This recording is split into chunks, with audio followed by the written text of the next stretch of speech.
Looking at research, we are popular in Norway. So to them, I say, "Jeg heter Jason og jeg liker deg I rumpa." Yeah. What is up, everybody? Welcome to Whatever with Jason Soto, the comedy podcast that can't be found in the lost and found bin in the DMV. I am your host, Jason Soto. Hello, everybody.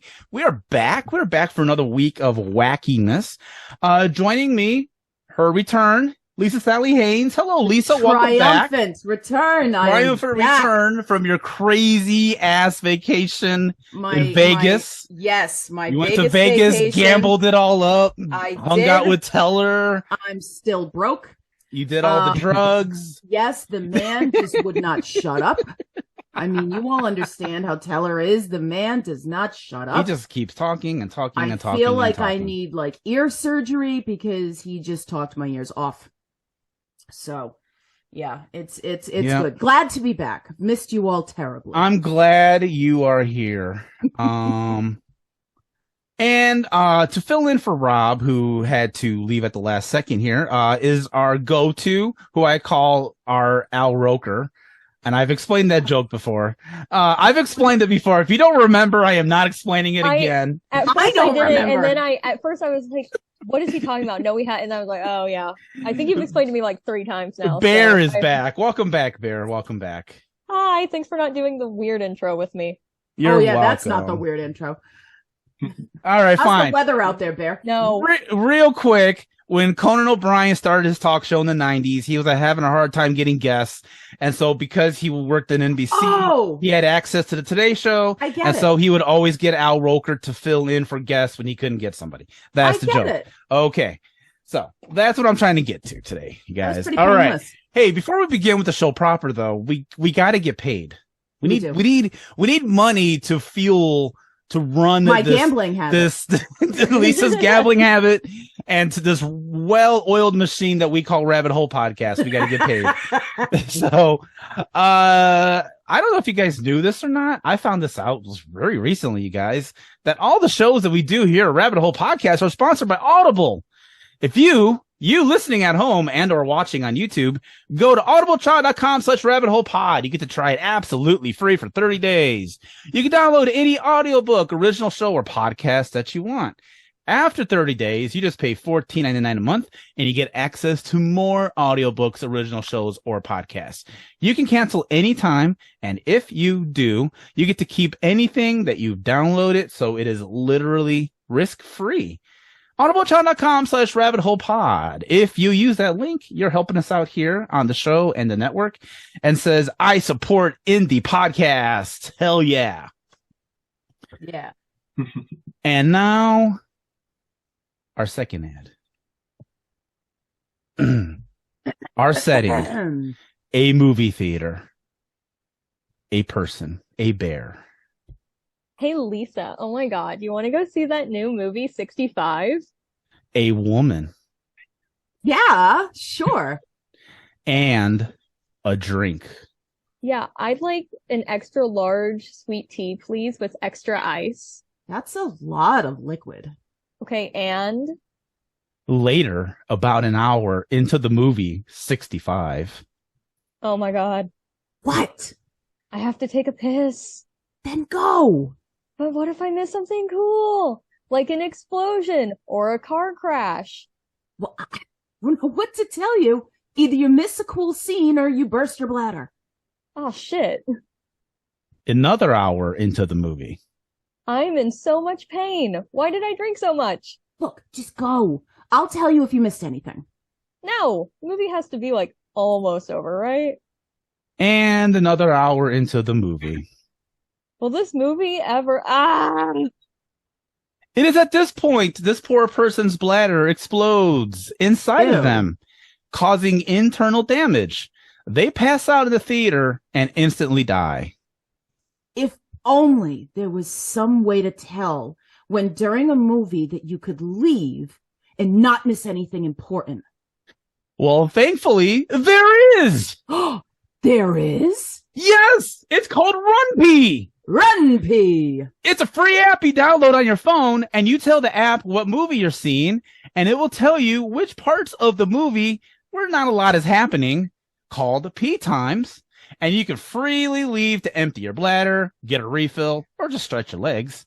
The app will tell you when the pee time is ending, so you can get back and not miss anything. And if you're curious about what happens during the pee times, there's a helpful description of the scene.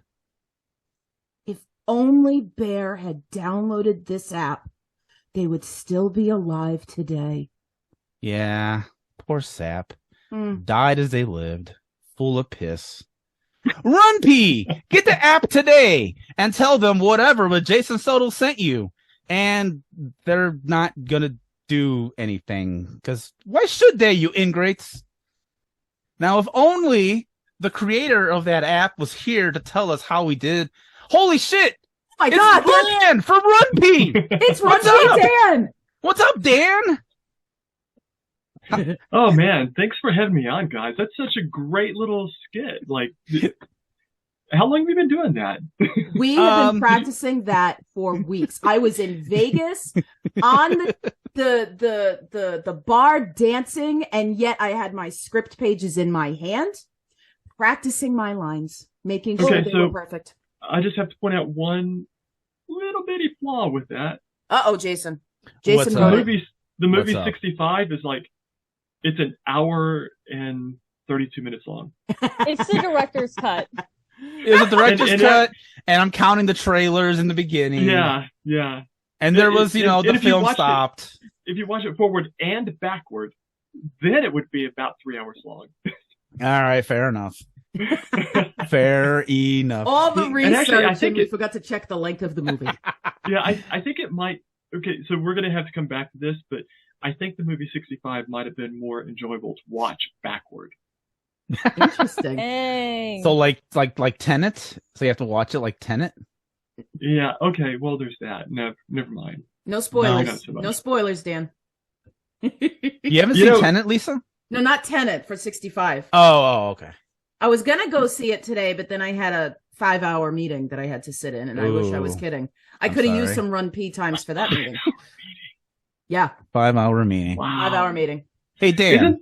Isn't there like a Geneva Convention thing about that? Probably, but not. I think it is against it. I think it is. It's a war crime to have to be in a meeting for 5 hours.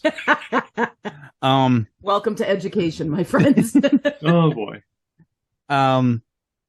Dan, have you ever thought about branching out of movies and try to do like RunPees for like real life? Be like, hey, if you're in a boring meeting, go pee like an hour and 45 minutes into the presentation, or this bus ride, maybe you can. So if we were stuck in like a Groundhog's loop, where you had to go to the meeting over and over and over again, yeah, it's interesting. A lot of people have been like, could we have like RunPee for baseball games? And I'm like, I think it's called the 7th inning stretch. Yeah, there are parts built in for that. It's like a live event. How can I watch it and give you, if I had a time machine, then we'd be talking. But if I had a time machine, I think I could make more bank other ways than with. Yeah. Well, probably a better use of your time, that's for sure. Yeah. But, people have suggested for like Broadway plays. And I'm like, yeah, do you want to go? We'd need somebody on Broadway to go watch the plays and that, and and they also have breaks, because it is really disruptive for the audience to leave. Yeah. During a play. Yeah. So they do have plays have intermissions. And they'd also exactly. be pretty unhappy with you having your cell phone out during the play to be checking the RunPee. And I've been in a movie theater.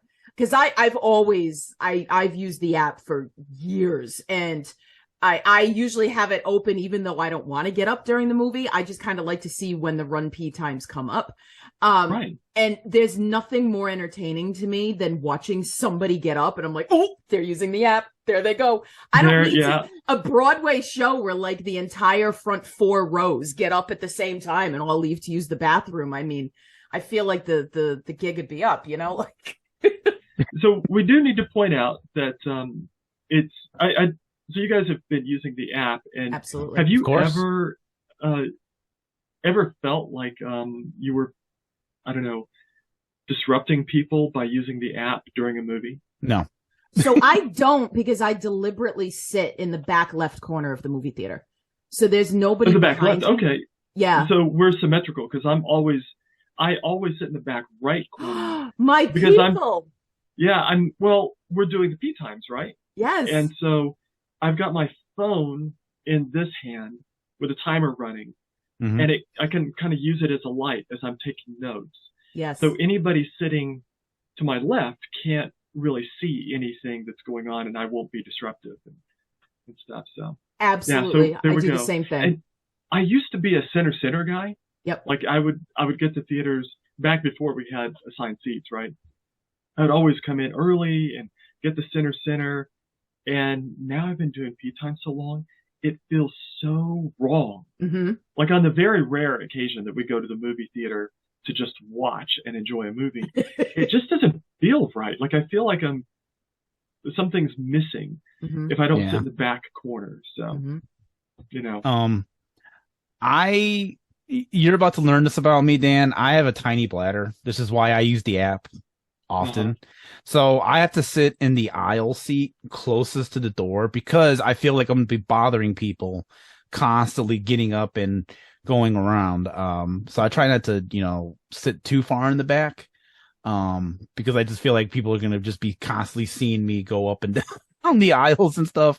But yeah, this is why I started using your app. I've been using your app for over 10 years now. Yeah.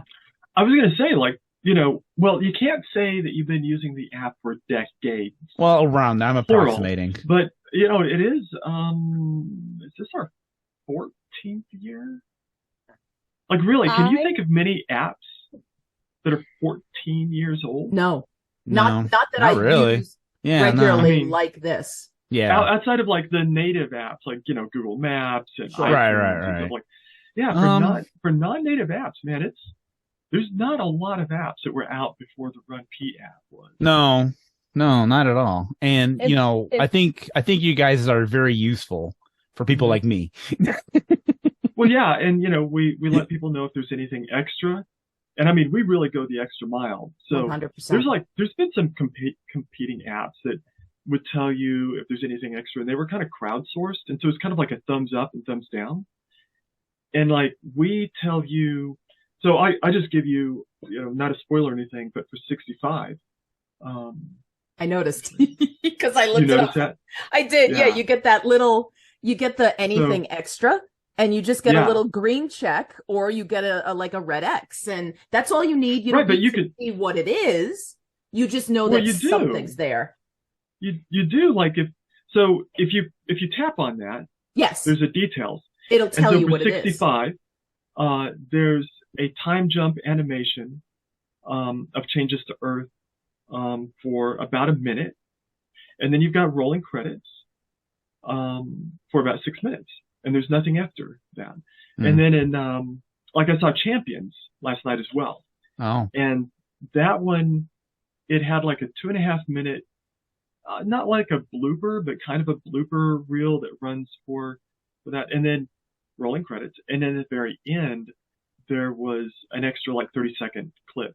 So we tell you, yes, there is, how long it lasts, where it comes up, is there, for the Marvel movies, I just love this one.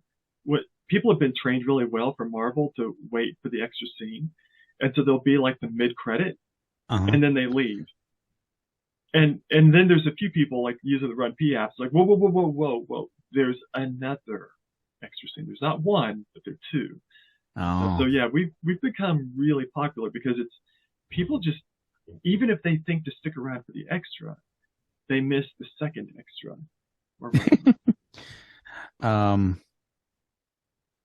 If this is RunPee's 14th anniversary, I would have been 6 years old when the app came out. This is when we come back. Thanks, Bear. This is when I come back in. I'm a sophomore in college, if we need more perspective here. OMG. Yeah. That's a polite reaction. That's not usually what we say there. Usually we say things like, get out. It won't be too much longer before I can talk to some young kid and go like, I've got P times older than you. That's so good. Yeah, that's fair. Yeah. I used to tell, you know, what you were founded 2005, 6-ish. So the idea was 2005. It was actually for King Kong. Okay, because it was going to be so long, right? Well, that was the inspiration. Yeah. I saw the movie, and I'm not going to get up and miss anything. Right. And I was in such agony at the end of the movie that I could not enjoy it. I'm like, is this ape going to die? Because remember the end is King Kong's laying there in the street. You like, the beast, boom, yeah. Boom, boom, boom. And the heartbeat slowing down. I'm like, oh my God, I gotta go. So we're leaving theater, and you know, everybody, it's an opening show. There's a bunch of people queued to go see the next showing. And I'm like tempted to tell them, hey, there's this really stupid scene right in the middle of the movie with these giant bugs. When you see the giant bugs, run to the restroom. You can, you know, that way you can enjoy the rest of the movie. You just missed something really gross. You'll thank me later. Yeah. You know, and so first I had to go pee really bad, so I wasn't going to stop. And then come back and tell them. Yeah. And also, like, I'm not, like, going to tell people when they can pee, like, you know, in person. Like, oh, you know, I'm an app developer. I can make an app for that. And originally it was a website, a web app, because there really weren't mobile apps yet. Oh, right. So that's 2007. Yeah, that's fair. So the website launched in 2007. In 2008, it became a mobile app. That is so cool. Well, you answered one question that I had. It was King Kong. That was good to know because I remember seeing Peter Jackson's King Kong in theaters and like finding out it was like 3+ hours. Yeah. And I was like, holy shit, this is long. Yeah. Could you imagine how much bank we would have made for Lord of the Rings if we'd been out? Oh, God. Yep. Sure. Yep. Sure. Okay, you said you're a app developer. What other apps have you done? You know, nothing much that you would recognize, but I'm the CTO of another startup, and I'm the lead developer on that app. It's an app to help college students navigate it's an app for high school students to navigate getting into college, or basically not necessarily getting into college, but the application post high school. Yeah, even if it's community college or tech or gap year or whatever. So we're really about to launch the first version that I was involved with tomorrow. So no way. Can you give us a preview? Because I'm a high school teacher. Oh, you know what? I'll hook you up. I would love we could definitely that. talk. Yeah, it's so we can talk about that off screen, but Dan, it's that'd be called amazing. Undecided. Okay. And it's to help high school students navigate getting into college. Outstanding. Making lists, going through their to-dos, you know, what do you need? Because, you know, we don't need to go off topic, but you know how stressful it is. And Bear, I'm sure you're there too, how stressful it is for high school seniors, even sophomores and juniors. Yep. Thinking about, like, there's just so much, and there's so much uncertainty, and there's no budget left for counselors. Like our research says that high school seniors on average get 15 minutes FaceTime with a college counselor in high school. Mm-hmm. Like if they have one, because if they have one at all. I mean, you've got the school counselors, right? The guidance counselors, and you know, on average, there's a rough standard. I think the counseling standards. The minimum is like one counselor per 300 students. I think that's like your maximum. That's your far end. That's a lot of kids for one person to track. And if you think about, you know, emergencies, parent phone calls, special education meetings, all kinds of things, there's no time to see all of these students, especially in a large high school. I'm in a high school where our senior class is about at the 240 mark. Wow. My 800 like person sized class in my high school, like 700, 800, we had one counselor. Yeah. And it wasn't like a college, it was just like we had freshman, sophomore, junior, senior counselors for the entire grade. And we did end up, they brought in like some college counselor because I realized my class had a lot of like over 4.0 GPA people. Yep. But I was not one of them.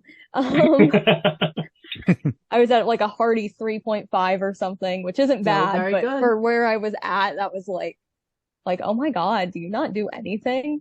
No, it was horrible because I'm also first gen. So it's like my mom ended up going back my senior year and almost ruining all my first gen scholarships.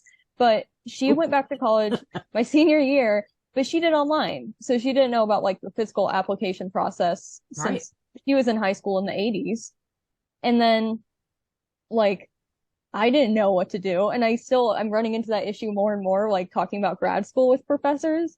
Well, where they'll be like, oh, well, keep in mind looking for I'm like, oh, that's a thing? I don't even know what that word is. Thank you. Not to mention it changes year to year to year. Because like I'm a coordinator for college credits in the high school. So I work with a local state school to get kids, college credits with that stuff. But year to year, this particular school may take those transfer credits and then the very next year change their mind. Mm-hmm. So even things like that on top of like the FAFSA form and all the different application things you have to juggle, not to mention scholarships and all this money that goes unawarded because people just flat out don't apply. They don't even know they're out there. Yeah. I love this. So boy, did I derail this conversation? That's okay. No, you have no. This is the perfect podcast to derail conversation. Yeah. We talk about whatever here. In terms of derailing, this is pretty tame. Yeah. Really. No. Yeah. Well, no. I'm very excited to talk to you, Lisa, about Undecided because we're really really stressing user feedback. Love. Because we're trying to let our users know in this new version that I'm building. This is your app. You tell us what you need to help us make this journey easier for you. Yes. And we're gonna bust tail to make it work. So. Amazing. Oh, I got you a test audience then. I can help you. This is great. Thank you so much, Dan. I'm so happy you brought this up. There you go. Yeah. We just made history right here on the show. Yeah.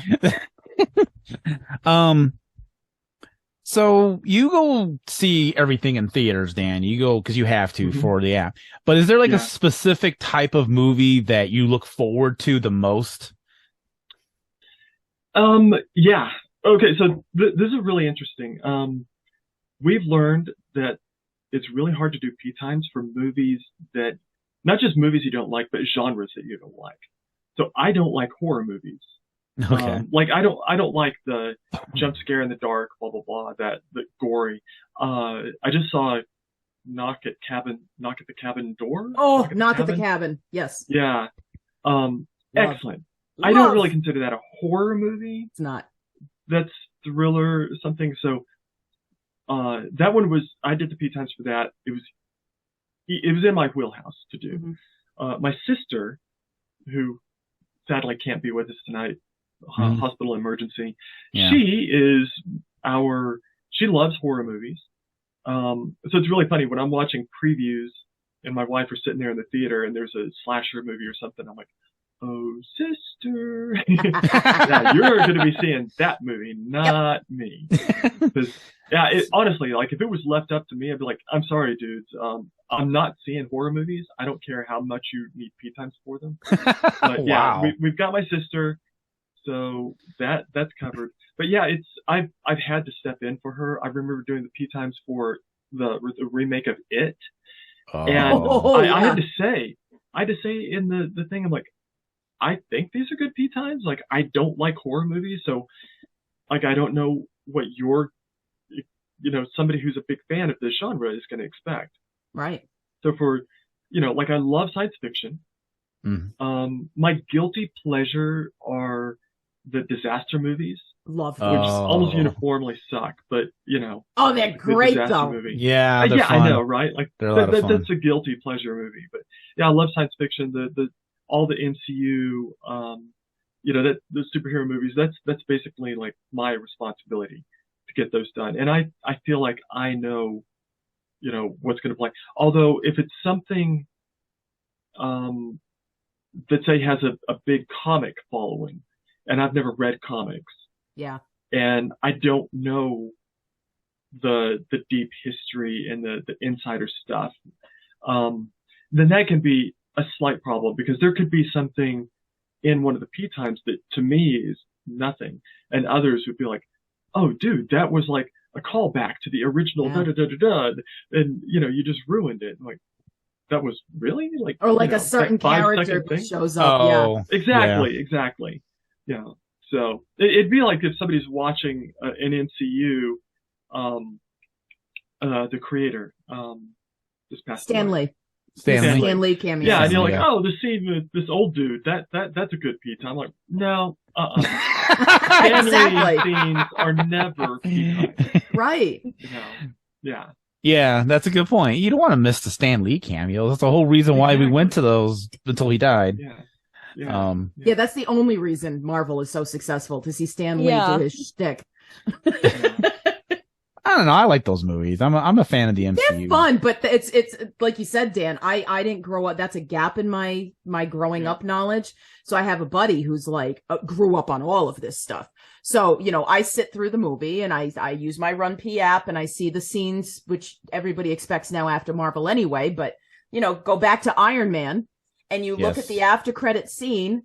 And I sat and I patiently watched it, and I saw Samuel L. Jackson show up with his eye patch, and I called my friend. I said, I know that was important, but I don't have the faintest idea who that is. Please explain that to me. And he does. Like, I do this with every Marvel movie.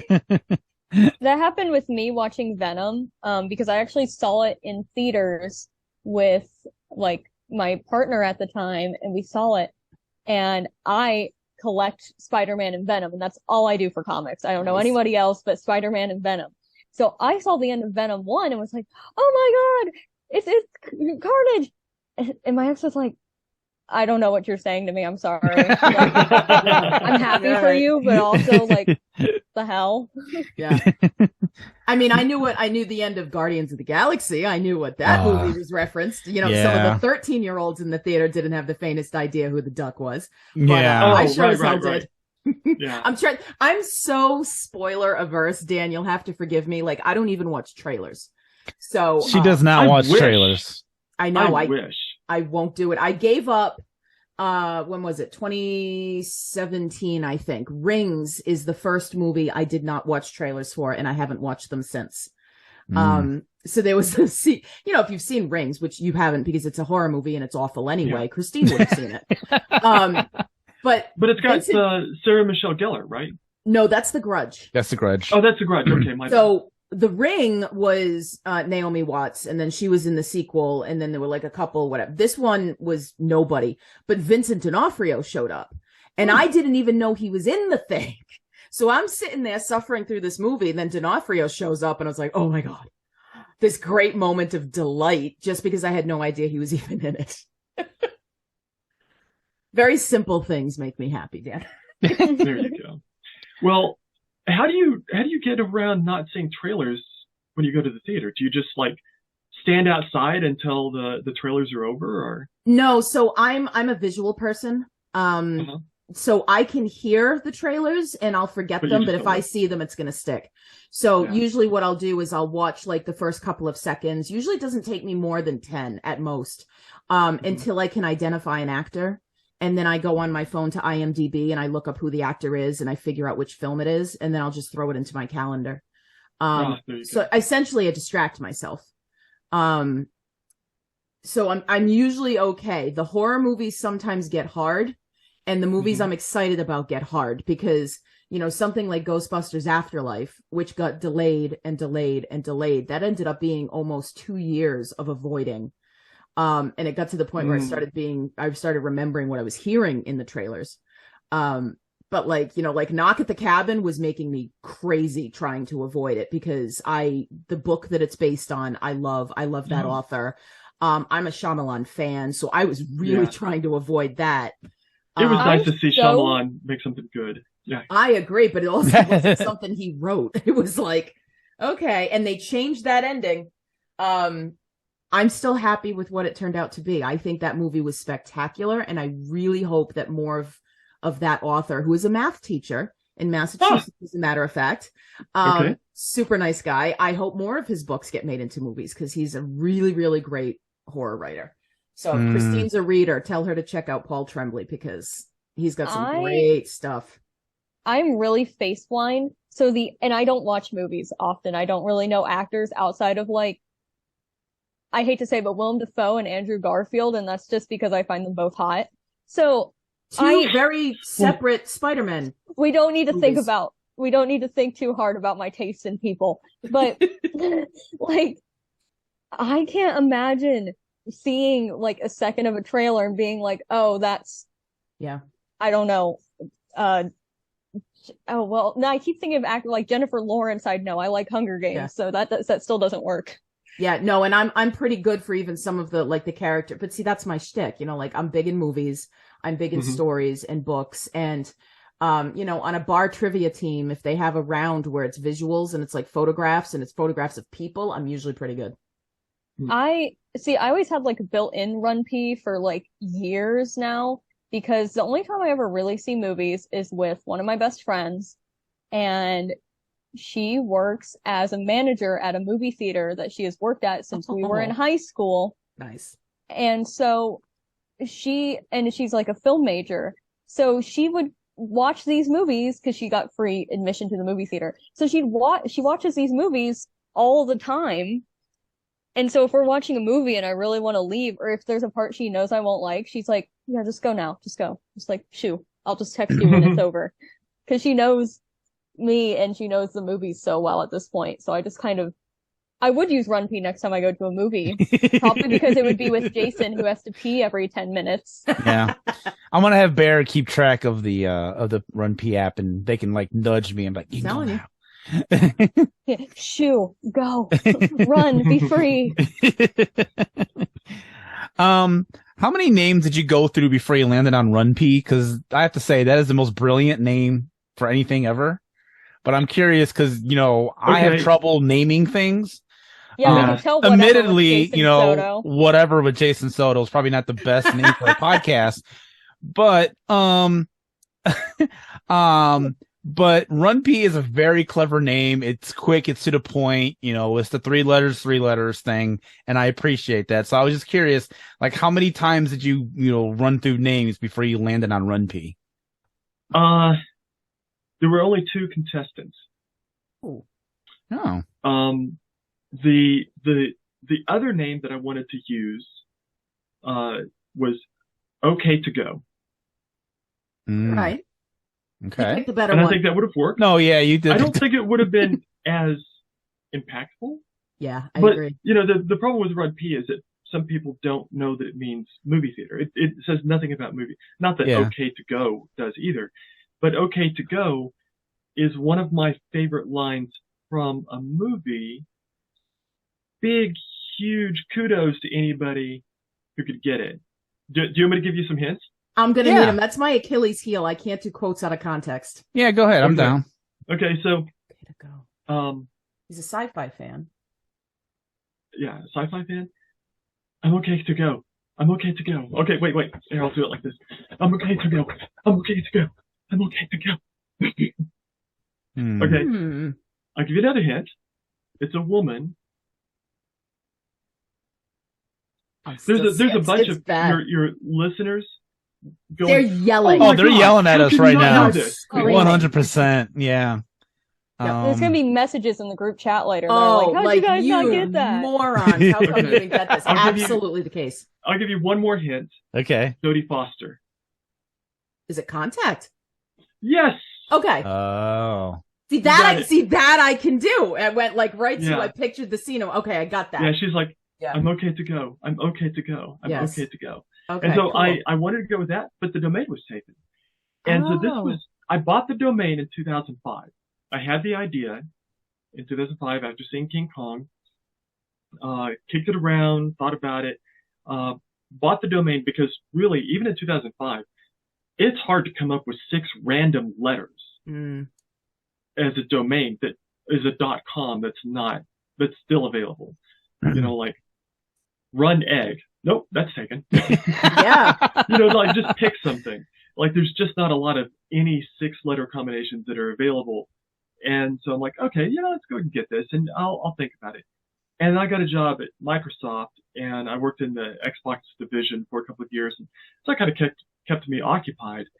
And then I quit to become a freelance developer, and I'm like, I really need to shorten my skills with making database apps, dynamic apps. I'm like, I think I'll build that RunPee thing. Like, nobody's really going to use it. I might get like a few hundred niche users that'll enjoy it. It'll be fun. But, I'm going to learn MySQL and PHP, and I'll be able to show this off to clients, because there's also a back end that I had to develop, not just the front end for users, but the back end for doing the admin stuff. And that's where a lot of money is made in making apps, is the admin side of stuff. Mm-hmm. And so I made this thing. I showed it off at a developer conference. Everybody loved it. Nobody used it. So this is August 2007. I go see movies occasionally that winter. I keep updating the database, like, maybe one or two movies a month. And then it comes around to spring, and I'm thinking like, okay, what? I've got a few people are using this app. I think I'll give it a go. This is when the really popular movies start coming out. I think I'll kind of give it a run and see what kind of, juice I could give this thing. So I'm going to go see like most of the wide release movies. So like, I'll try to see like 2 movies a week, instead of 2 movies a month. And Star Trek 2008 came out. And was it a big hit? And I did the P times for it. And we don't have this feature anymore, but I had the anti-P time, because so many people, the discussion in social media and everything was, I went to pee, because we have our own like natural, when we think is going to be a good pee time, right? Yeah. So when did people go to the restroom in that movie? When Kirk was isolated on the ice planet. Oh. That's like about halfway through the movie. It looks like there's going to be a long, like, okay, yeah, I can probably go now. And they do, and they come back, and there's original Spock. Right. Like, yeah. What the hell is going on? What did I miss? And so, like I said in the app, I'm like, or on the website, like, okay, when Kirk goes to the ice planet, do not go to the restroom. Whatever you do. Yeah. And so, I had my P time stuff, and I did that, and there's a couple other popular movies. And so here's a weird thing. This is really a story that not many founders ever get to tell, because you never really know how your app goes viral, right? Right. So there was a guy that did a tech show called Tech TV with Leo Laporte. Does that ring a bell to anybody? No, not no. So Leo Laporte, like, he did this live show, and my mother used to listen to it. She just loved Leo Laporte. And I went to visit her. She was living in Manhattan Beach, and Leo was on the radio, or, it was, on the radio. She was like, hey, why don't you call Leo and tell him about the app? Like, yeah, what the hell? So I call the number. I get the producer. I'm like, hey, listen, I just wanted to tell you about this app that I made. It's called RunPee. It tells you the best time to run and pee during a movie so you don't miss the best scenes. And that's it. And he goes to commercial. He comes back and he's laughing. And he goes, oh my God, I've got to tell you about this app, this website. I've got to tell you about this website. It's not an app yet. It's called runpee.com. And, he goes through it and he's just laughing his whole time. So somebody that's listening to the show is a fan of Dave Barry, the travel writer, writes for the Miami Herald. Yes. Dave Barry we got. I love Dave Barry. So this guy who's listening to the show goes on Dave Barry's blog, it's part of the Miami Herald, and he leaves a comment about the RunPee app, or the website. Dave Barry reads that, and he writes a separate post. This is what I love about the internet, is it lets things like this exist. Art Silverman. Oh, wow. Producer of All Things Considered on NPR. Oh. Is a fan of Dave Barry. He reads this post. I get a phone call from Art Silverman, and I'm like, oh, no, That's so cool. I think he almost made me pee my pants. I'm like, oh my god, this is happening. No, that's wild. That is wild. So I go to the studios there in Los Angeles and I do an interview, and it explodes. Mm-hmm. I'm literally, there was one day I did 13 interviews. I had to set my alarm to get up at like 3 a.m. to do an interview in South Africa. Wow. That's what was going on, right? And everybody's like, this has got to be an app. And I'm not sure if Android had launched yet, or if it was launching right around that time. The iPhone had come out, I think, a year earlier. Mm-hmm. And so, we busted ass. We got the iPhone app out on 4th of July, 2008. Cool. So that's amazing. Yeah, and I love it that I know the chain of events. Like that is making cool. A phone call to Leo Laporte, to a dude, to Dave Barry, to Art Silverman. It's all the 6 degrees of Runpee. It pretty much is, yeah. Yeah, it is. That's fucking you can cool, connect Runpee with Kevin Bacon in 6 steps. Yeah. I knew who none of the people in that story were until you said NPR, and then I was like, I know NPR. NPR. So I was like, oh, I know where we're at now in this list of people. Now I know the scope. Man. Yeah. Here in Southern New England, we call that NPR. NPR. That's also what the pirates call them. So can we digress for just a moment and talk about Gen Z? Sure. Hey, that's me. Yeah, I know. I'm just realizing what I don't even, the mountain of culture, of pop culture that has preceded you. And you listen to people like, me and, people that are 10 years older than you talk about this vast library of culture. And it's like, you can't possibly hope to catch up. I wonder what that feels like. I've hit the point now where I grew up in weird radio related circumstances, so I know a lot more about public radio and public broadcasting than most people would, because my mom worked for WFYI my whole life, which is a branch of PBS here in Indiana mostly. Mm-hmm. So I knew I grew up around people. My mom did radio, even though she was an accountant. They had her on for financial hours. She did stuff with NPR for financial hours. So I grew up knowing people in NPR, but I never, as a kid, watched a lot of movies. Hunger Games, I remember when that came out, I was in middle school. I was perfect age for Hunger Games and that whole YA renaissance of Hunger Games and Divergent, even though Divergent isn't good compared to the Hunger Games. I like those books very much. You and I are going to fight on this one. Not the movies. The movies are crap. I can't. I haven't. We'll talk about it later. But but I missed all that and had to come back to it again in high school, because when I was in middle school, I was really focused in on Doctor Who and Supernatural and Sherlock, because those were the nerdy interests at the time.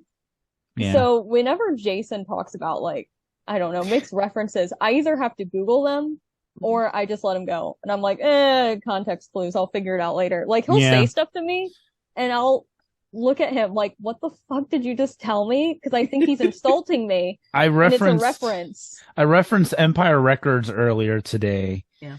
And Lisa got it. Lisa got it. Gen X. Lisa's with you, so. And then Bear had to be like, well, what? I was born in 2002, okay, but here's the thing about that excuse. Here's the thing about that excuse, you can't keep going back to that. I was born in 1980, and I have seen movies clear from the 20s. Thank you. So have I. The problem is that when you were in the 80s, there was less of a gap there than there is now. Do you know how many movies I have to keep up with already? Right. You know what? They're right, because we grew up, Jason, because I was 1979. And so I'm really good with, like, I talk about bar trivia. I'm really good with like 50s and 60s music because that was my parents' era. I'm really good with 80s and 90s because that's my era. I know diddly squat on the 70s because it wasn't my parents' thing and it's not my thing. But because we grew up with this innovative 1 foot in tradition, 1 foot in the innovation, like we grew up without the internet and we're adults learning it as everybody else did. There wasn't this pumping out of media the way there is now because we had, cassettes, the radio, TV and movies, and that was it. Whereas all of the apps are content. Is it fictional content? Is it non-fictional content? Podcasts, movies, books, all those other things. It's gone so exponentially crazy that I think Dan's got a real point that there's no way to really catch up or at least be on target with everything that happens now. And to try and get some of that old stuff, forget it. I just let it go because also it's like I don't do something like if I'm watching movies that are that older, and I already have problems watching movies because I have ADHD and I can't sit through them and it's awful for me usually. Yeah. So if I'm watching a movie, it's going to be something I'm interested in genre-wise, which is usually going to be like I don't even know, like The Hunger Games. Like The Hunger Games, or like my best friend and I, we went and when the pandemic started, we watched all of the Universal monster movies over like Discord. Oh, those are pretty good, because right? He's really interested in that, and I got him into it. And even though the movies might not have been my thing, it was like, oh, I'm watching this with a friend, and I'm interested in the history because I'm an archaeology major. So anything history-wise, kind of, I'm just like, okay, I'll take it. So, like that stuff, but like Empire Records isn't really in my sci-fi, horror. Like it doesn't fall into any movie genres I would normally be interested in. So it's like, why am I? Like, I don't want to watch this. It's same thing with the Marvel movies. Like, I've only seen Venom, and that's not MCU yet. Right. Yeah. And not to mention, those are overwhelming. There are too many. Yeah, and it's like people will send you can't catch up. Even in high school, people had these lists of 20 movies, and they're like, go watch all these to get into the MCU. And I was like, no, I'm okay. That's the way I feel about book series. Yeah, I mean, like, if you have a book that goes more than that. If you have ADHD and it's a chore to sit through practically any movie. Yeah. But I think we're up to 31 movies. So in the MCU, I think it's 31. That sounds about right because we're exiting phase 4 and it's going to phase 5. So why are there 5 phases? It's so exhausting. But really, okay, so 30. Granted, they average longer than 2 hours. But like if you were to sit down and watch a series that had come out that was, say, 100 episodes, you'd be like, yay, there's 100 episodes of this to watch. Like, great. Like it's going to take you a couple of months to sit through and maybe every other night or 3-4 movies. Yeah. Go through the MCU and catch up. True. I actually we just came back from a working vacation in Panama. And I met a teenager who was just going through the MCU, and he just watched the first Avengers. And I'm like, dude, I can't even begin to tell you how much I envy you that you can binge watch and sit through. Like, I'm like, all those. If you like it now, wait until phase 3. Yeah, it's going to be insane, and you're going to get up to Black Panther. And just be like, I can't stop watching, Yeah. I agree. Yeah, it is a good point. It is a good point. Yeah, I think MCU for me is so daunting too because I don't like the MCU very much. Like, I'm just not a superhero. Weirdly enough, I'm not a superhero person, even though I collect Spider-Man and Venom comics, but it's like this one exception. Yeah. But it's like, at this point, I haven't watched the MCU Spider-Man. Because I didn't really have the money in high school to go watch movies, and I didn't have the time in high school to watch movies. And that's when all those were coming out. And even during the pandemic, like, I had school to do. And then when it was summer, like I had stuff to do. And even now, like I just got off my winter break. I spent that whole week pretty much working on an about page for the website because I do the website stuff and the logos for Rabbit Hole. So it's like, I don't have time to watch a movie. I watched Gen Z is too busy. There's the thing I need about to like us, take like, a nap. Yeah. You know, so I was born in 67.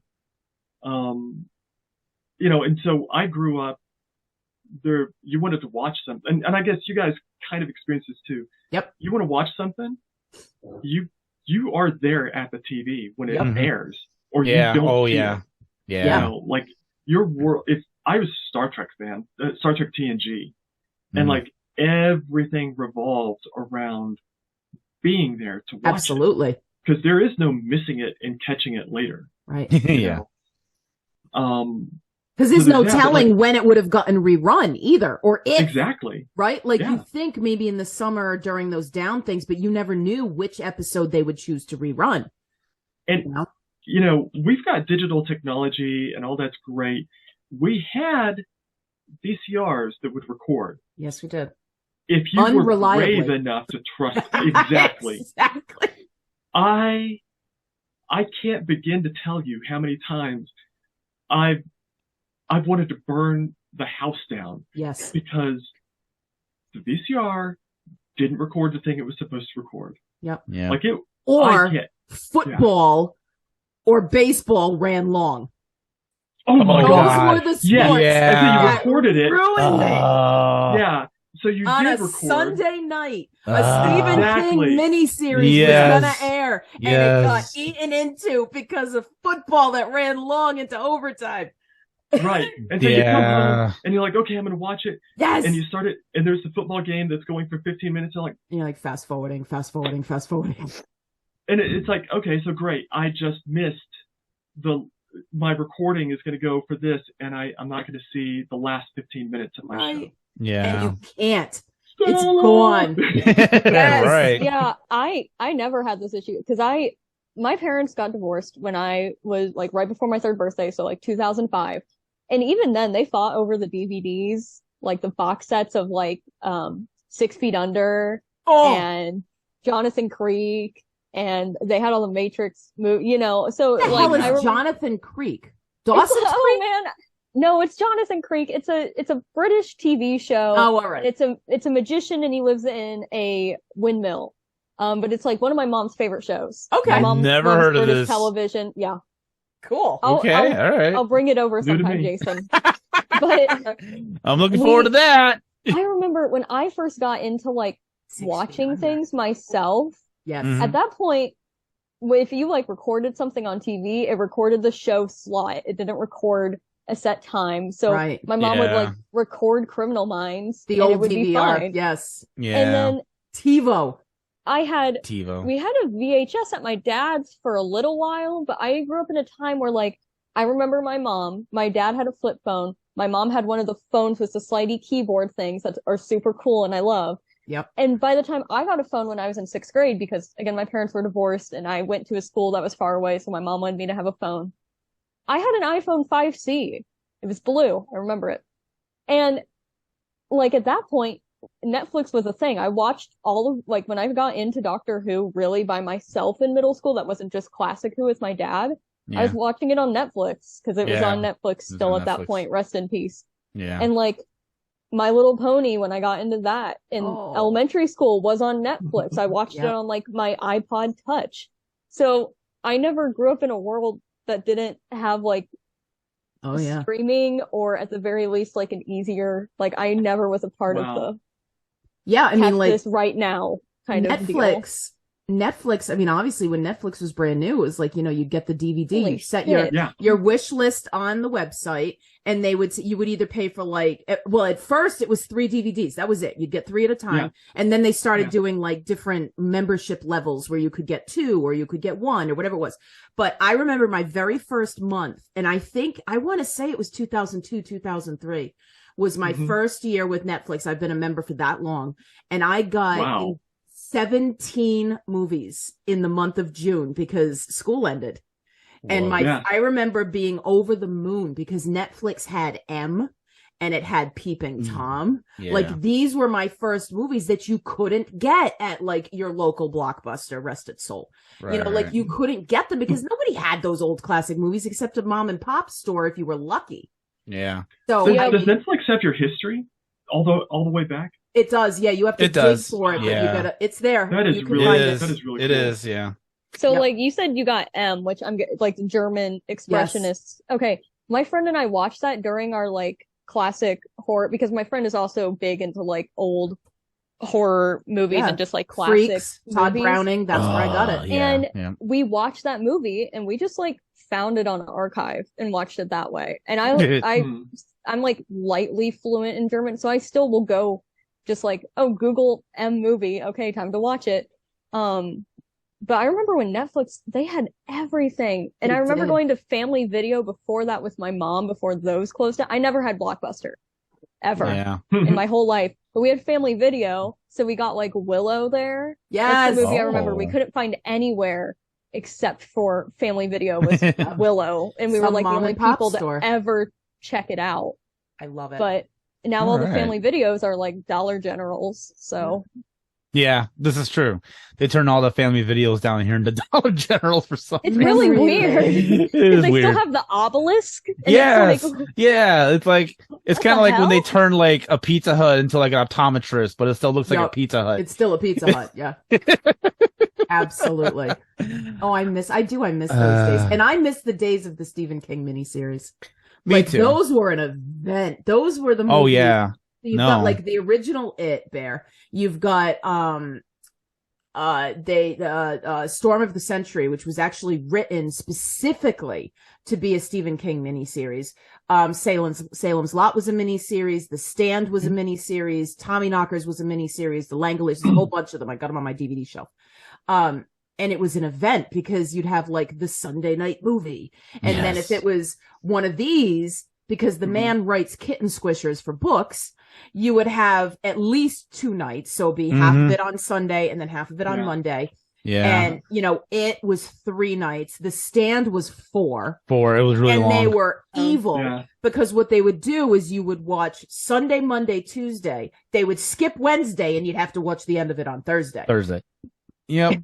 My mom has some of those. I don't think I've ever even seen them, but my mom collects Stephen King. I love them. I have the TV guides from when those episodes came. Wow. That's how much, because I'm one of those crazy people that I'm not a big fan of Kubrick's The Shining. I know that's blasphemy. I'm with you, actually. As a horror fan. The first time I saw it, it put me to sleep. But The Shining, the book, is one of my favorite books. And I saw, March 97, the new Shining with Steven Weber. And I was working at Blockbuster at the time. And my manager, I was so excited when this thing came out on DVD because I'm like, yes, I can buy it. I'm going to have it forever. They didn't release it. They sent us 1 copy for rental. And my manager was such a kind person. She called corporate. She said, this thing came damaged. You need to send me another one. And she handed it to me. And it was like, yes. Nice. So I still have like that 1 copy. Oh, that is awesome. Friend. Oh, that's cool. I feel like that turned into video games almost for me. Cause I did miss like, I don't know. I know Jason and Lisa, neither of you are like video game people. And I don't know about you, Dan. I'm gamer light. Yeah. I used to be. I grew up like, I missed LAN parties and I missed like competitive Smash tournaments on like people's. But, like, my friends and I, mostly my best friend who I watch the movies with, he is considerably more well-off than my family. So a lot of my childhood was me going to his house and bumming off of him. Yeah. Like, his dad owned a video game store when we were kids, so we had arcade cabinets.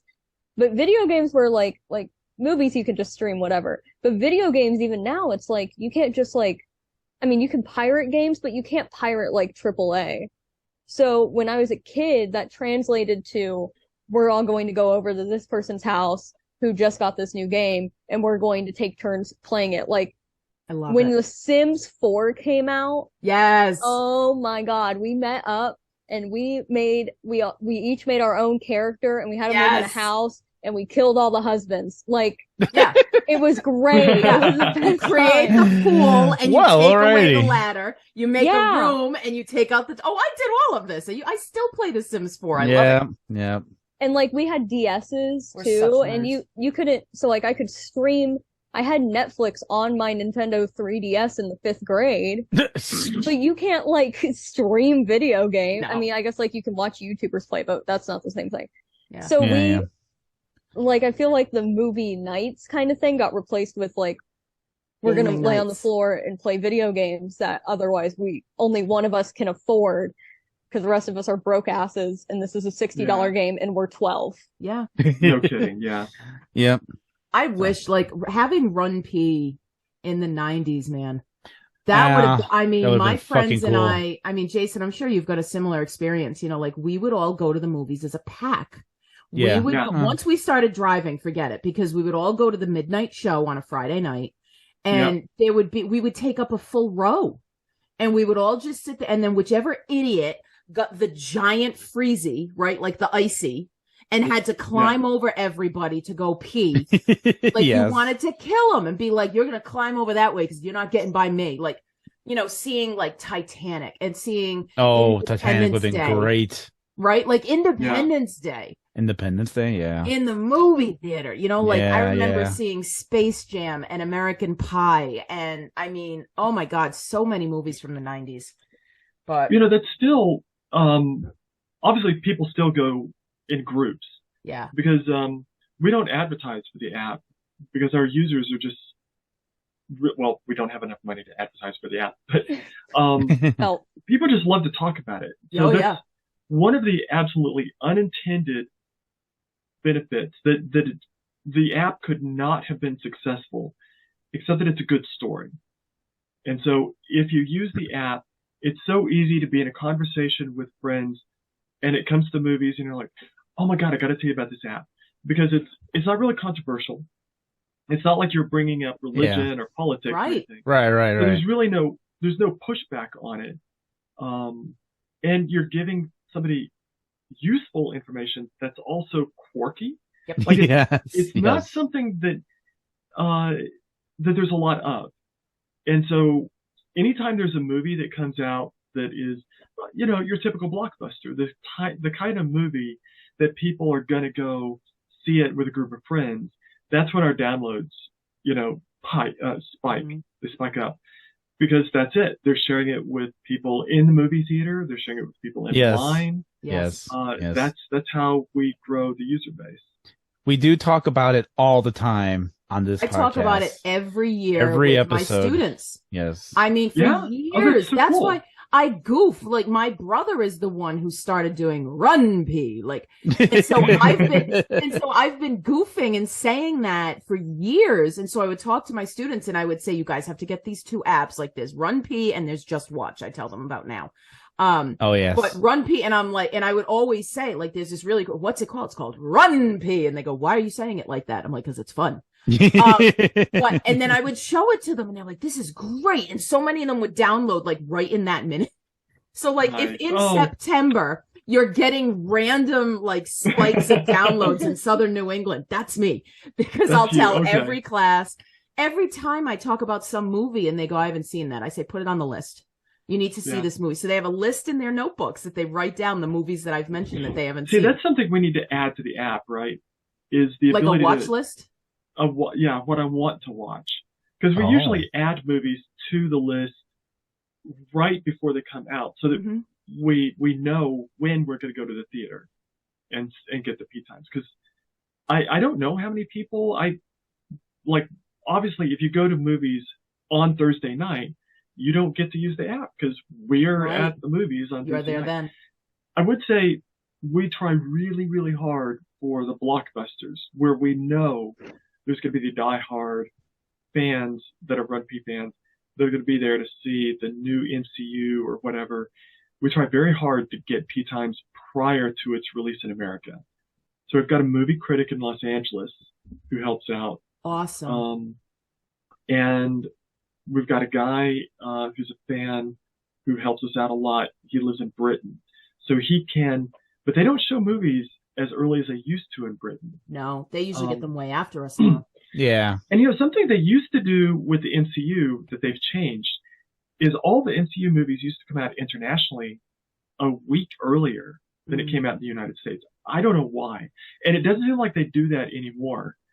But so you talk about you avoid trailers.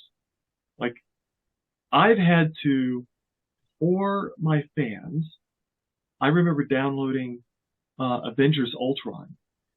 I waited until it had been out for like 3-ish days. And I went on BitTorrent. I downloaded a copy from, that somebody made in Turkey or something like that. And to kick it. Sitting there with the phone, right? Yeah, this dude went to a 3D version of the movie. So it was like I could barely see what was on the screen. I can barely hear, but I listened to enough of it to get the P times. And I remember, like, I'm a huge fan. And this is ruining the movie for me. Yeah. Because I'm watching, like, the pissiest version you could possibly find.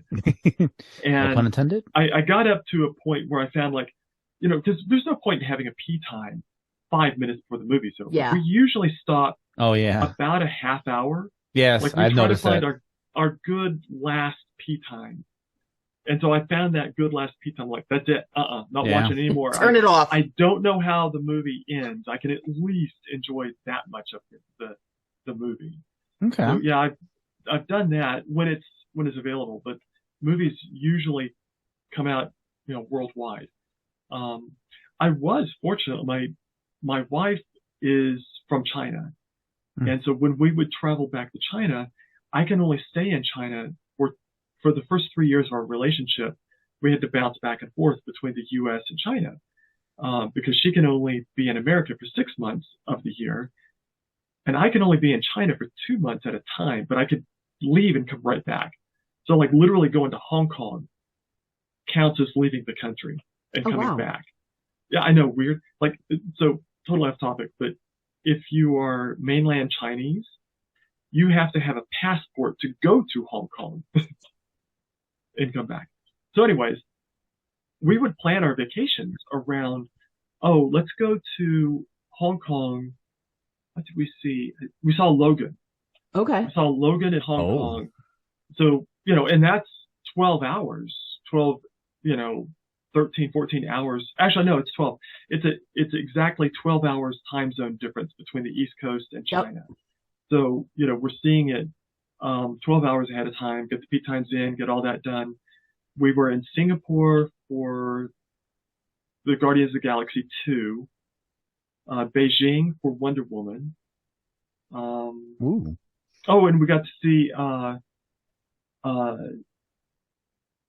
the Queen movie. Bohemian Rhapsody? Bohemian Rhapsody in Seoul. So that's worked out. But since the pandemic, she's only been back to China once, and I've not been. Yeah. So, that doesn't work. But we have literally planned vacations around, well, listen, if we're going to be there, could we be there so that we can go to the movies and see this movie before it's out in America? That's and that's fascinating to me because I a lot of movie buffs, people start their own blogs and, they write reviews or whatever it is. And I found podcasting works best for me because I like talking about it. I'm this horrible English teacher who doesn't care much for writing. Have you found, so I got sick of writing because it became homework. Yeah. Right. Yeah. Like I'd see the movie and you're supposed to get the review up as soon as you can. So, you're essentially dealing with the same thing where you're seeing the movie as soon as you possibly can. You're going home, you're writing up these P times, you're getting it onto the app, you're doing it as soon as you can. Does it get tedious for you? Like, or is it still just as fun as it ever was? Oh, that's a good question. Like, there's definitely satisfaction in doing your job right. I guess it can be tedious at times when it's a movie that, like, so we try to treat every movie as important. Mm-hmm. Like, I don't do watch a movie. It's like, yeah, whatever. Right. Not many people are going to see this. Like, this is going to be somebody's favorite movie. Absolutely. I don't care how bad a movie is. Somebody's going to watch this movie. Somebody's going to watch 65. Mm-hmm. There's one person on this planet who's going to watch it and go like, wow, that was really great. I can't wait to watch that again. Yeah. All right. Can we spoil 65 for you? Because, man, I've got so much to say about that. If you're going to, just give me a heads up because the headphones got to come I want to say off. Lisa really wants to see 65. Hang on. I'll take them off and you could say whatever you got to say. All right. Just give me a heads up when I can come back. Okay. Okay. We'll give you Okay, go ahead. So yeah, I won't know any of this, so. The science in this movie is so atrocious. Asteroids don't work that way. There's never a shower of asteroids that, like we saw the same thing in Armageddon. There's like the big asteroid and then there's lots of little ones that you gotta fly through. It's not like that. Because if there was an asteroid, they're in space for billions of years, right? Orbiting. And so if there's an asteroid that would annoy the hell out of me because I was originally an astrophysics major when I was in astronomy major. No. Okay. I'd be sick of that shit. So there's a swarm. Oh, go ahead. There's a technical term for this, but gravity, even though there's a tiny bit of gravity, they will clump together over the span of billions of years. So you're going to get one asteroid. That's what killed the dinosaurs, was one asteroid. Right. Not one asteroid and a bunch of showers. And dinosaurs are not monsters. So I'm going to, okay. Neil deGrasse Tyson is always on Twitter talking about... I don't like him either. He's always talking about how movies, like, and he'll pick like a random ass movie, and he might even pick on 65, and then he'll say like, oh, this doesn't work because of the science stuff. But like my take on all of that is it's just a movie. It's a fictional thing. This is supposed to be for entertainment.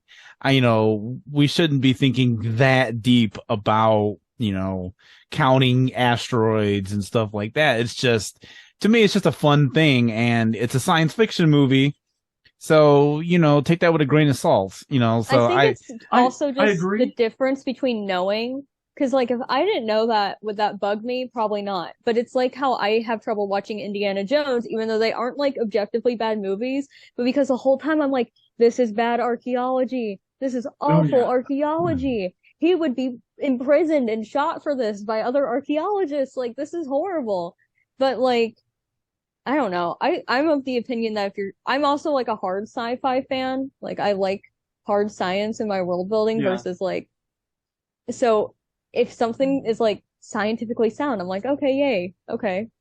Yeah, versus... but where's the line between enjoying something fictional and then worrying about, oh, is this accurate like all the time? I just think that just ruins the fun. Okay, so I've got a good retort to that. I think if you take liberty where you need to take liberty. So you don't need a swarm of asteroids. It doesn't really add to the drama. Knowing that there's one asteroid coming that's going to wipe your ass out is enough. You need to get before it gets there. That would have been fine. The dinosaurs are treated as monsters. In this entire movie, there's one non-carnivorous dinosaur. And you can't have nothing but carnivores in an ecosystem. Yeah, like that would bug me too. All of the dinosaurs. And they had a little bitty dinosaur, the first one that we really see attacks Adam Driver. Small predators don't attack large animals unless they're in a pack. Predators are super cautious. If a predator is injured in an attack, it's going to starve to death before it heals enough to go kill something else to feed itself. So predators are, by their very nature, very, very cautious. And then the other dividing line that plays into this is something that actually happened. Like, this isn't a future of anything could go. This was Earth 65 million years ago.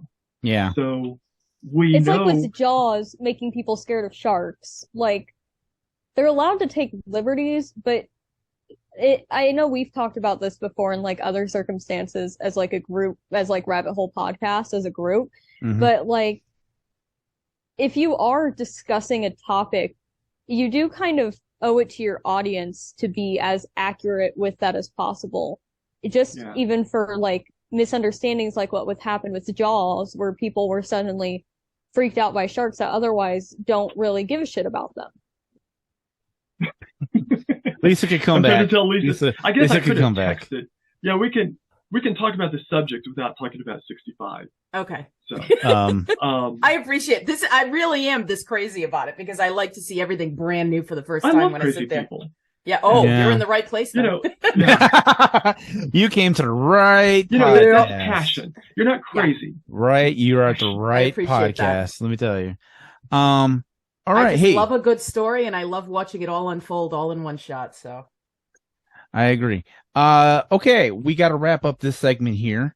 Jason's gonna piss his pants if he doesn't leave. Yeah, the poor thing. He needs to run pee. Shut up. An hour 18. Take that out. Run okay, pee. We are going to. That was a good conversation, though. I appreciated that. With that said, it's time for the mixtape.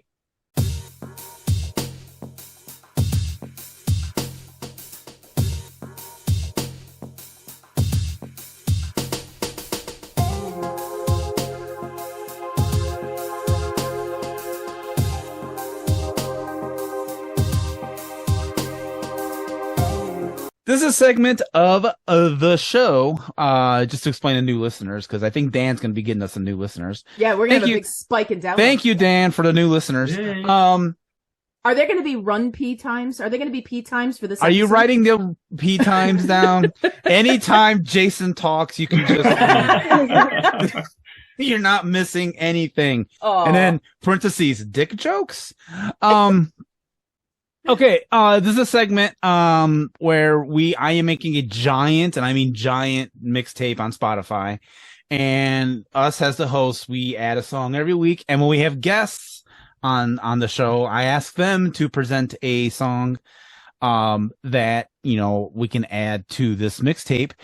We are at about over 200 songs at this point. Wow! But it's gonna keep growing, baby. It's gonna keep growing. I am totally digging doing this. So that's what's going on here. We have 226 songs currently on the mixtape.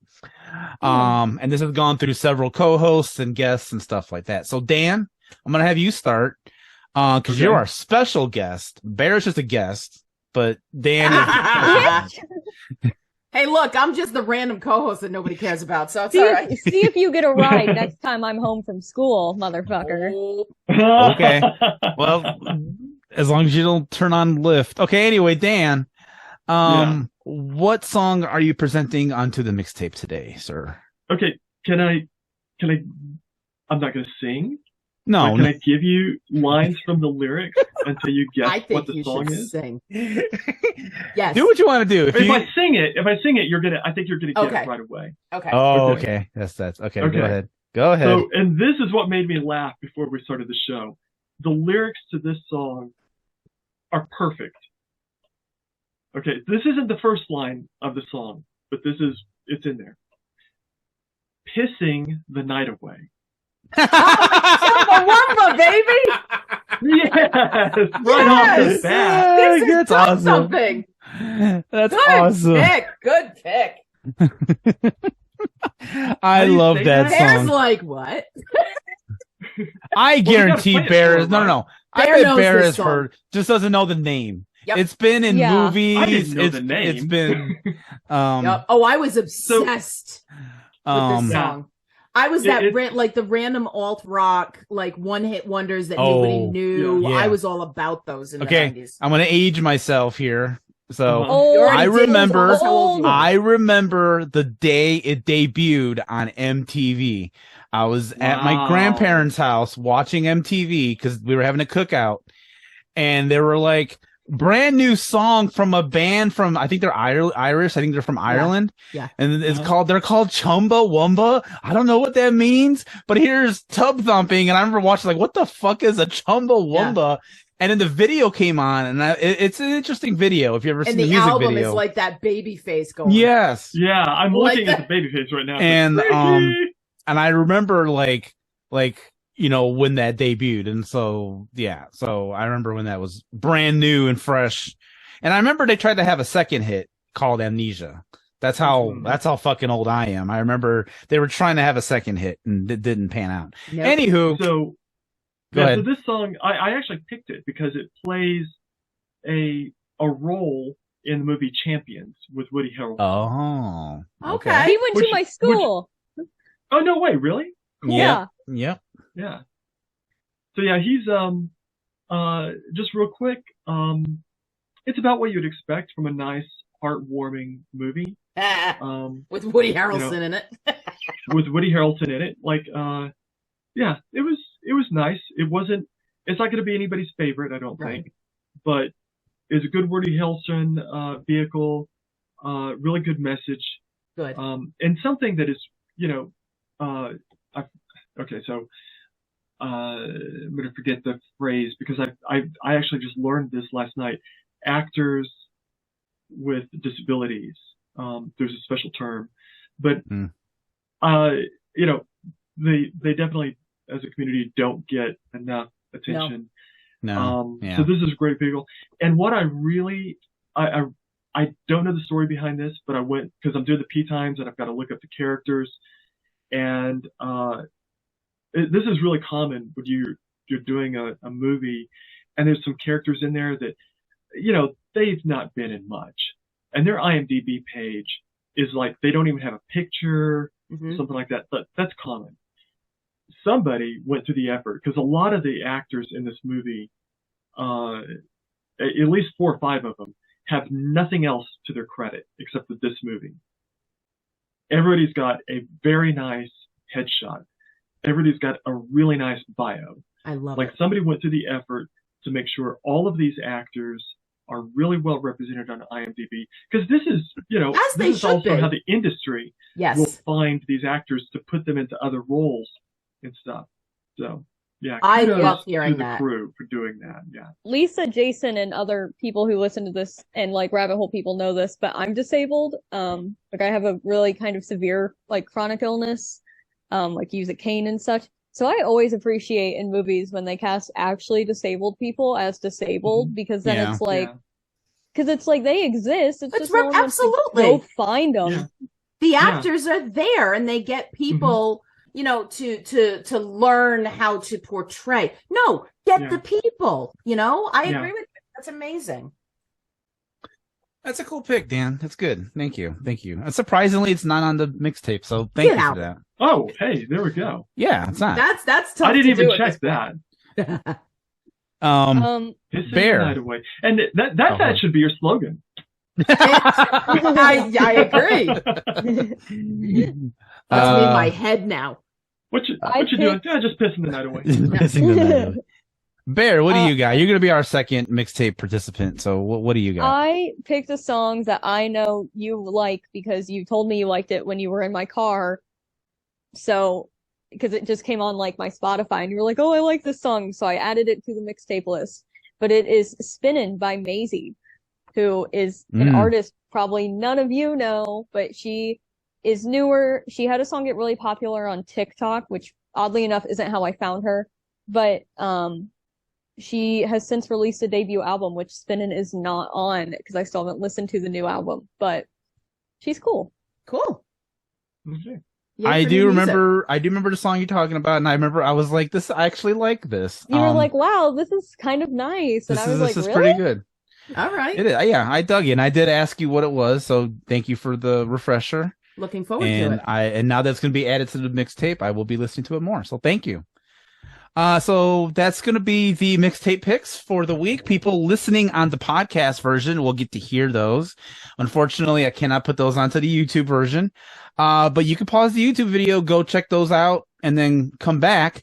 Because when we do come back, we're going to be joined by a celebrity. Oh no. Stay tuned.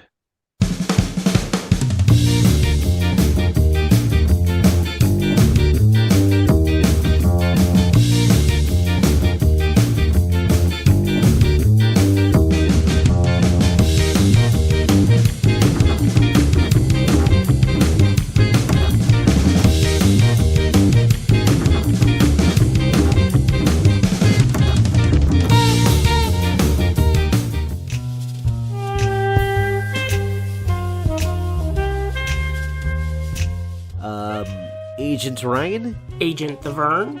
The Rabbit Hole podcast team has asked us to return back to the town of Twin Peaks to go over all the case files. Are you ready? Have we been asked to cover the case files of the groundbreaking series created by David Lynch and Mark Frost? The same one. We will be discussing in detail every episode from all 3 seasons of the show, including the plot of every character, not just the mystery of who killed Laura Palmer. Exactly. We'll also dive into why the show became such a phenomenon in the 90s and how it still influences shows today. Will we discuss the feature film Twin Peaks Fire Walk with Me? You know, that may be our longest season yet. So check Tales from the Double R on Anchor, Spotify, Good Pods, or listen to us at rabbitholepodcasts.com. Now, let's order some coffee and a piece of that amazing pie.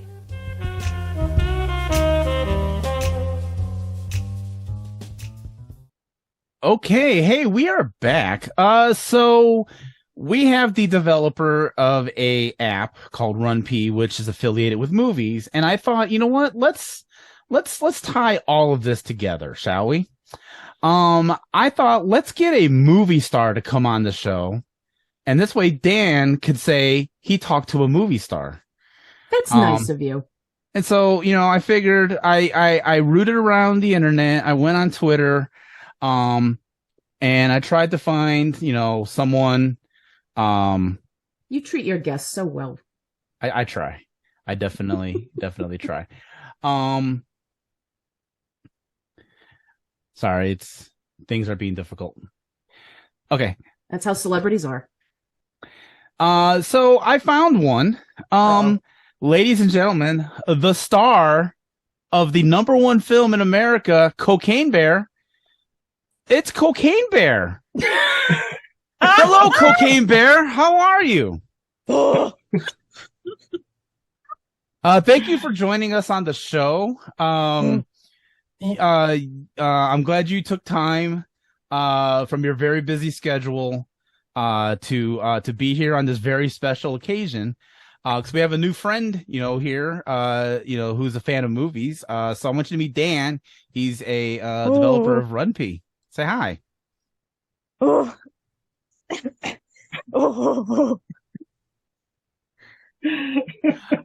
Thank you for being here. So hey, you know, you got the #1 movie in America right now. How is this affecting your life?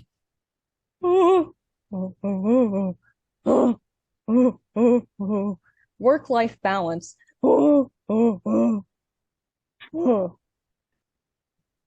I see. That has to be difficult. I agree. How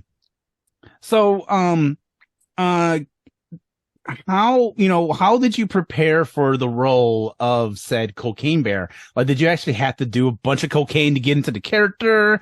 Or were you just like, you know, hanging around a bunch of other bears to do cocaine? Like, what was your craft? What was the trick? Bender. Cocaine dealer. Illegitimate child. Wow. Can I ask a question of the Cocaine Bear? By all means, Lisa. What was it like to work with the great late Ray Liotta? Oh. Yeah, I miss him too. Yeah, we were really sad when he passed away. We were really sad. Was there anybody on set that you didn't get along with? Justin Timberlake. I see. I hear he's very difficult to work with. I do hear. Dan, do you have any questions for Cocaine I think Dan Bear? had a question. Yeah. Oh my goodness. Yeah, way to put me on the spot there. I forgot who directed this. Elizabeth Banks. Is that right? Yes, that's correct. Yes, that's true. Right. I read the article and interview with her. It was fascinating. Yeah, so what was it like working with Elizabeth Banks?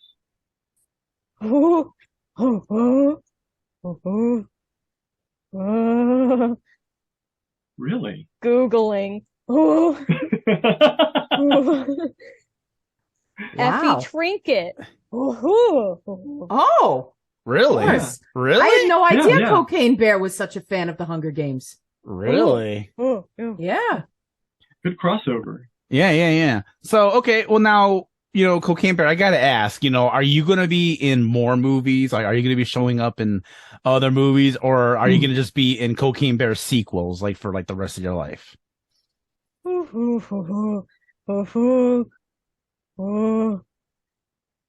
Bear representation in film. I agree. Yeah. No, I agree. That's important. We definitely are lacking bear representation in films. We need more positive representation. I mean, there's a lot of bear representation out there, but I mean, you think of something like The Edge, right? Go back to, Baldwin and Anthony Hopkins, like it's all bears are evil and mean and they're trying to rip your throat out. I mean, this is Cocaine Bear. I mean, there's got to be something better for you down the road, right?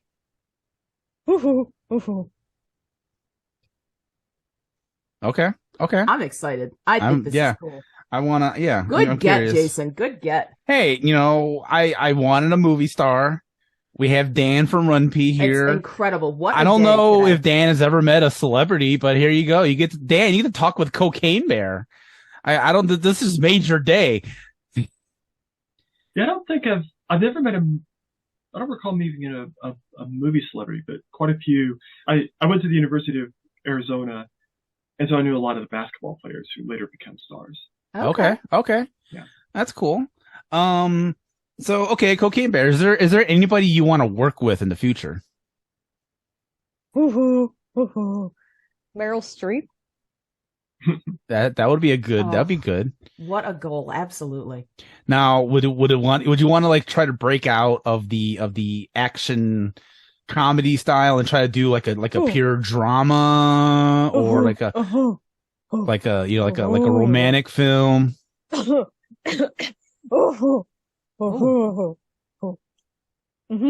All right. Okay. Is there anyone you refuse to work with? Justin Timberlake. There it is. Okay. All right. You guys just really don't get along, huh? Okay. Well, Timber in his name. That just. There's a trauma there. I get it. I get it. Okay. Cool.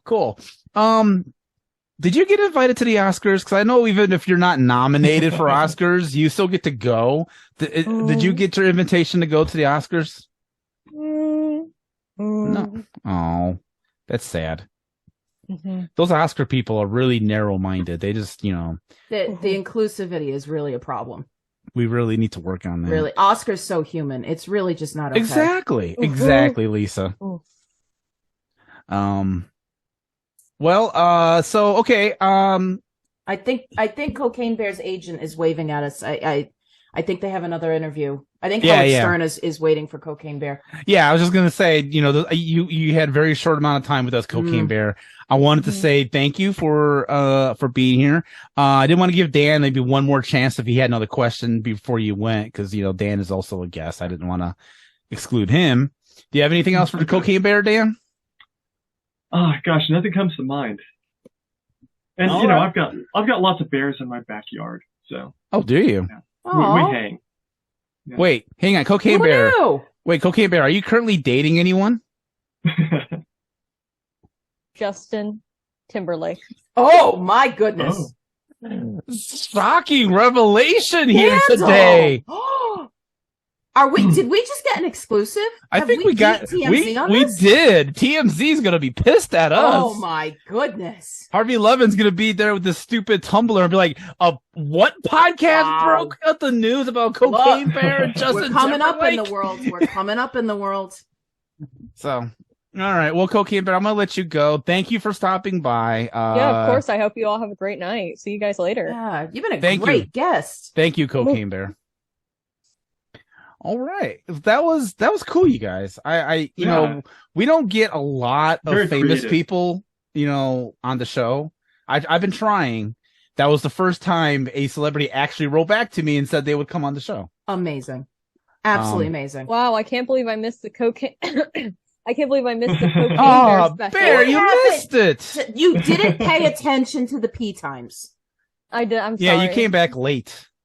So now when Dan does the P time for this, he's gonna have to write in timer. Get back because Cocaine Bear shows up.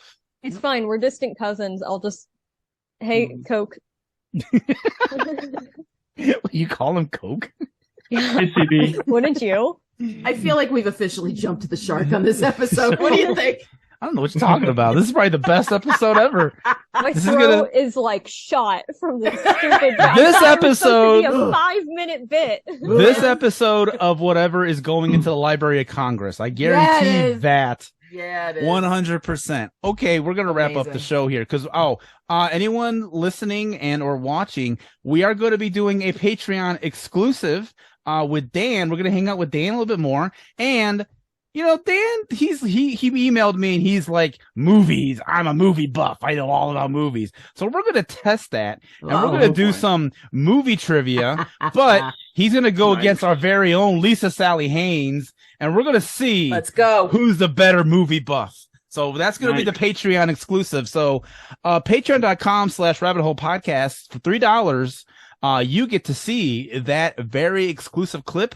Also, you get to check out episodes in advance and a bunch of other great bonus content to check out. So patreon.com/rabbit hole pods.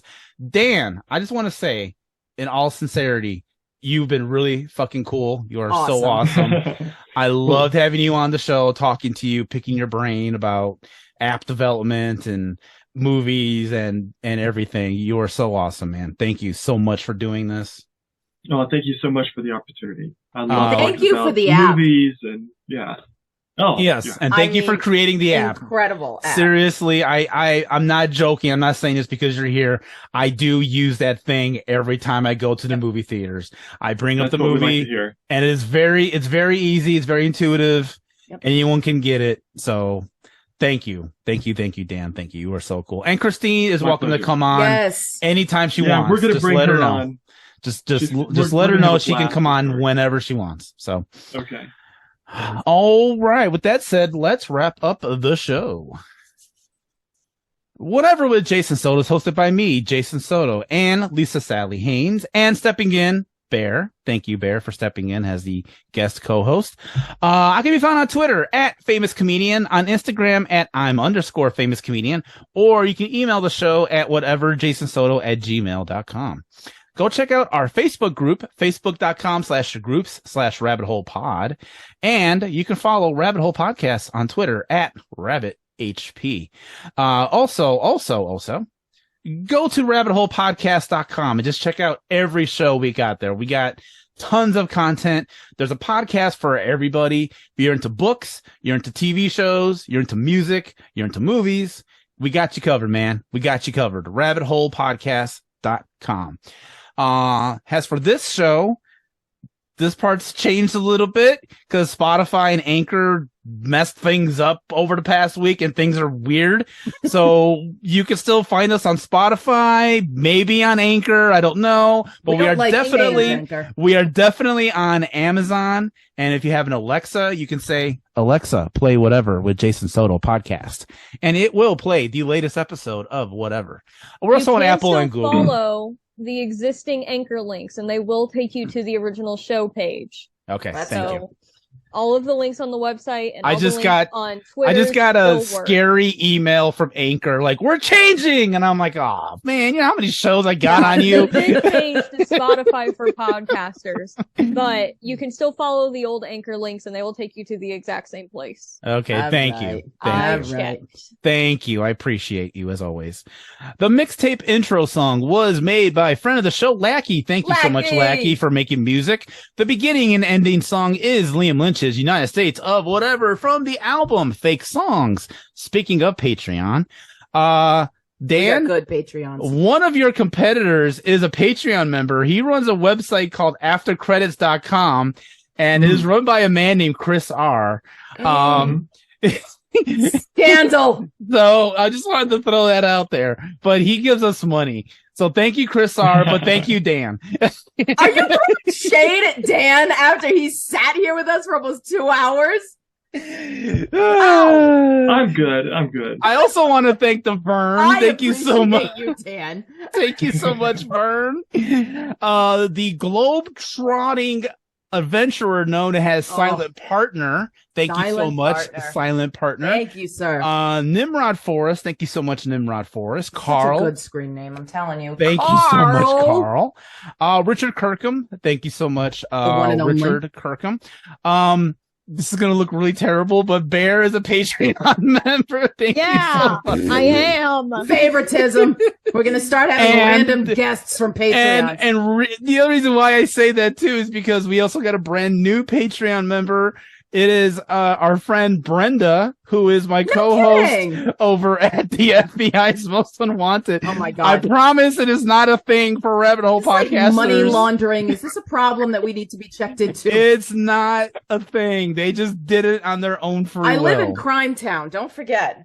And of course, Sherry Coons. Thank you so much, Sherry Coons. If you want to be cool and be like these people and support us on patreon.com/rabbitholepods, you should do so. It's only $3. You can't really get anything for $3. You can't even get eggs for $3 anymore. So come on, it's a steal. It is a steal. All this quality content. Everybody on the call right now, thank you so much for being here. I love every one of you, including you, Dan. I love you too. I appreciate that. Thank you. Everyone listening, I love you as well. Thank you so much for doing it. That's gonna do it. Wash your goddamn hands and keep your head in the clouds and your feet in the mud. Adios.